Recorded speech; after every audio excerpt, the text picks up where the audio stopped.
Assalamualaikum warahmatullahi wabarakatuh. Alhamdulillah rabbil alamin, wassalatu wassalamu ala asrofil anbiya wal mursalin wa ala alihi washabihi ajmain. Asyhadu an la ilaha illallah wa asyhadu anna Muhammadan abduhu wa rasuluhu la nabiyya ba'dah. Rabbi shrah sadri wa yassir li amri wahlul 'uqdatam min lisani yafqahu qawli. Allahumma ij'alni fahma wa ilma wa hikmata wa aqwa bi rahmatika ya arhamar rahimin. Alhamdulillah, setelah puji dan puja kita panjatkan kehadirat Allah Subhanahu wa taala yang telah memberikan kita begitu banyak nikmatnya yang tidak bisa kita hitung. Karunia dan nikmat Allah, nikmat iman, nikmat Islam, nikmat kesehatan dan nikmat kesempatan. Salam semoga tercurah perjunjungan kita Nabi besar Muhammad SAW. Alhamdulillah kita bertemu kembali dalam kajian Islam secara online yang diselenggarakan oleh Yayasan Bunyan Jakarta. Baik, ada kajian yang merupakan berkah, rahmat dan ridho dari Allah Subhanahu wa taala. Kita buka sama-sama dengan baca basmalah. Bismillahirrahmanirrahim. Adapun tema kita hari ini adalah menasihati, saling menasihati dalam kebaikan, ya. Masya Allah, kenapa kita katakan saling menasihati dalam kebaikan, ya?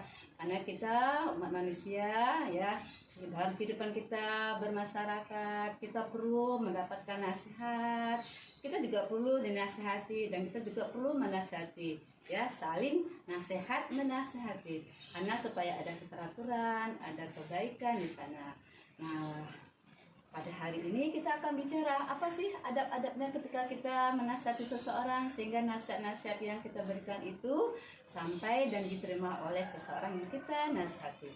Karena kita pahami dinu nasihat, ya, agama itu adalah nasihat, ya, dan nasihat menasihati juga ini dalam kebaikan atau dalam kebenaran dan juga memang Allah perintahkan, ya, kata Allah juga dalam surah Asyr, ya, a'udzubillahi minasyaitonirrajim, bismillahirrahmanirrahim, wal 'ashr innal insana lafil 'usr illa alladziina amanu wa 'amilus sholihati wa tawassaw bil haqqi wa tawassaw bis sabr. Shadaqallahul 'azim. Demi masa, ya, sesungguhnya manusia dalam keadaan rugi kecuali orang yang beriman dan beramal saleh. Nasihat menasihati dalam kebaikan atau kebenaran dan nasihat menasihati dalam kesabaran. Nah, dari ayat itu, nah ini kita perlu saling nasihat menasihati dalam kebaikan, ya, karena kalau kita menasihati dalam kebaikan, hidup kita akan terarah, hidup kita akan benar, hidup kita akan teratur. Nah, bagaimana adabnya? Bagaimana caranya supaya kita menasihati ini bisa diterima? Nah, pertama kali ketika kita menasihati seseorang itu menasihati dari hati kita yang paling dalam. Kita menasihati karena cinta, menasihati karena sayang. Menasihati di sini bukan kita ingin menjatuhkan, bukan ingin kita mau mencemahkan nama baiknya, bukan kita ingin mengecewakannya, tapi karena rasa cinta kita, rasa sayang kita menasihati sehingga yang kita nasihati tadi itu adalah dia kalau salah dia bisa menjadi benar, kalau dia khilaf dia insaf dan dia bisa kembali pada hal yang baik lagi.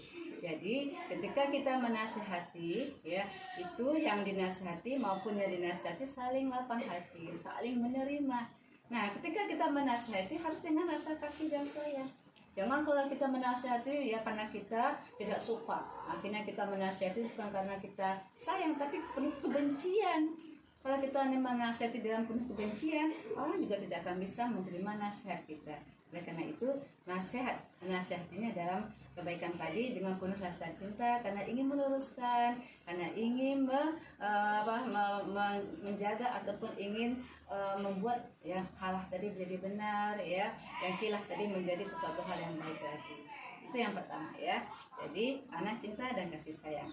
Yang kedua, ya, bagaimana cara kita menasihati seseorang, ya? Menasihati seseorang itu kalau bisa jangan di depan orang umum, jangan di depan orang banyak.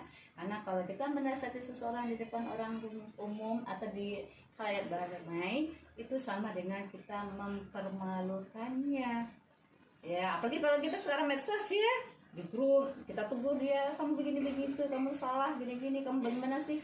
Kamu tuh salah gini-gini. Orang yang tidak tahu akhirnya menjadi tahu atas kesalahannya, dia akan malu, dipermalukan, ya, padahal sebenarnya kita akan disuruh menutup aib-aib saudara kita, ya, dalam rangka islah dan rangka perbaikan boleh, tapi jangan menyebarkan aib itu, kesalahan itu di khalayak ramai sehingga orang yang tidak tahu jadi tahu, dia malu. Jadi kalau demikian, kalau menasihati jangan di depan ramai, di depan orang umum, karena itu akan mempermalukannya, akan menjatuhkannya. Tapi nasihatilah, kapan kita ada waktu nih ngobrol sama kamu gitu ya.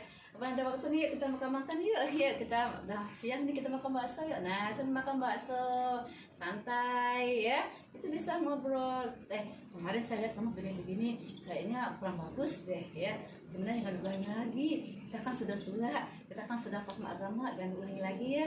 Maaf ya, bukan saya mau ini, karena saya sayang sama kamu, makanya saya nasihatin kamu. Itu dengan sahabat-sahabat kita sesama wanita, boleh kita saling menasihati, tapi cari waktu yang tepat, cari waktu yang memang tidak di depan orang umum, dan menasihatinya juga tidak mempermalukan dia, santai ya.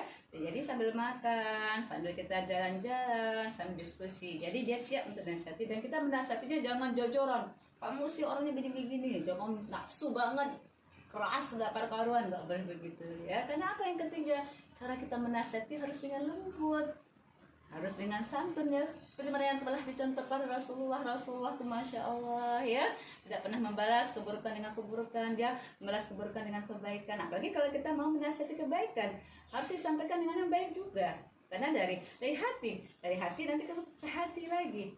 Kalau dari rasa sayang kita juga akan diterima dengan rasa sayang juga. Nasihatilah dengan kata-kata yang santun, nasihatilah kata-kata yang bijak ya, nasihatilah kata-kata yang dia bisa didengar ya. Jadi dia merasa dia tidak digurui ya. Hindari perdebatan. Oke, kira dia nggak mau menerima nasihat kita, jangan kita ketuh ya, karena mungkin waktu itu tidak tepat, mungkin saatnya dia lagi nggak mood, mungkin saatnya dia tidak mau lagi dinasihati. Jadi bersabarlah, karena itu yang keempat. Trik yang keempat ketika kita menasihati itu apa kata Allah tadi ya? Nasihat menasihati dalam kebaikan dan nasihat menasihati dalam sabar. Jadi sabar. Sebenarnya kita menasihati anak kita, keluarga kita, masyarakat kita, itu kan harus sabar. Jangan ada kata-kata, saya udah pegel deh ya, saya malas lagi nasihatin dia kayaknya muka tembok, astagfirullahaladzim. Kata-kata gitu nggak boleh keluar ya. Ya dengan menghina, dengan mengatakan kayaknya dia tuh susah dinasihati, dia jangan ngomong begitu. Apalagi kalau mulut dari seorang ibu ya, itu harus hati-hati. Saya yakin anak-anak saya adalah anak solehah. Saya yakin anak saya nanti mudah dinasihati. Mungkin sekarang dia lagi nggak mood, tapi saya yakin dia akan mudah dinasihati, mudah menerima nasihat saya. Jadi begitu ya, jadi harus sabar, jangan dengan kata-kata yang kurang baik, dengan kata-kata yang kurang santun. Tadi yang ketiga, kata-katanya harus lembut, kata-katanya harus santun, dan harus sabar juga. Nah yang keempat, yang kelima, bagaimana? Minta sama Allah pemilik hati orang-orang yang kita nasihati, apakah itu keluarga kita, anak kita, apakah sahabat kita, apakah di teman-teman sama di pekerjaan kita minta kepada Allah, ya Allah maksud saya, ya Allah bila hidayah petunjuk, ya Allah kepada sahabat saya, agar sahabat saya mau memperbaiki kesalahannya, mudah dinasihati, mudah diarahkan, dan saya juga ya Allah juga mudah dinasihati. Jadi kita jangan hanya mau menasihati saja, tapi juga kita harus mau dinasihati, karena kan saling nasihat menasihati. Jadi kita menasihati orang lain, kita juga dinasihati. Nah salah satu ya dalam agama kita kan adina nasihat, agama itu adalah nasihat. Jadi banyak cara-cara yang bisa kita lakukan dengan nasihat-nasihat. Bisa juga nasihat-nasihat itu tidak lisan saja. Nasihat itu bisa melalui medsos ya, dengan tulisan-tulisan kita, dengan postingan-postingan kita yang membawa nasihat-nasihat, postingan-postingan yang mengingatkan kebenaran, kebaikan, itu juga bisa. Tidak hanya secara lisan saja, bisa juga dengan gerak kita, tangan kita di HP kita, dengan postingan-postingan kita yang mengajak nasihat-nasihat yang terbaik ya. Mungkin itu yang bisa saya sampaikan. Mohon maaf pembahasan menggurui. Saya yakin para penonton semua sudah paham, sudah mengerti. Kita sama-sama mendengarkan kembali, dan sebenarnya nasihat ini saya tujukan juga buat diri saya pribadi, dan mudah-mudahan bermanfaat buat para penonton semua. Ada salah, ada khilaf, itu datanya dari saya, karena itu keterbatasan yang saya miliki. Pada Allah semua ampun yang sebesar-besarnya. Alhamdulillah, mohon maaf lahir dan batin. Assalamualaikum warahmatullahi wabarakatuh.